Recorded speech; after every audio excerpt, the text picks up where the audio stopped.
আগে ভাগে যে মেয়েটাকে বিয়ে করবেন বলে দিবেন যে আমি কিন্তু তেড়া যুবক, আমি কিন্তু ওই মাহফিলে ওয়াদা করে আসছি আমি 2 নম্বর কামাই করব না। ডাল ভাত খেয়ে থাকা লাগতে পারে, অনেক সময় ডালও থাকবে না, এমনও হতে পারে লবণ ভাত খেয়ে থাকা লাগতে পারে, মরিচ ভাত খেয়ে থাকা লাগতে পারে। রাজি থাকলে আসো, এগুলা কোনো মুখরোচক গল্প শোনাচ্ছি না তোমাকে। আমি কিন্তু 2 নম্বর কামাই করব না, অতএব কামাই কম হবে, কষ্ট হবে, চাইলে আসো, আর না হলে এখনো রাস্তা মাপতে পারো।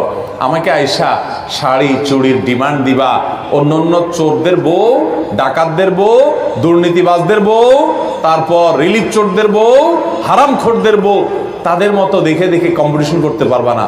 তুমি আমার বউ হতে হলে, হালাল খোরের বউ হতে হলে তুমি সকল লোভ ছেড়ে দিয়ে সততার উপরে থাকার নিয়ত করতে হবে, কষ্ট করে চলার নিয়ত করতে হবে।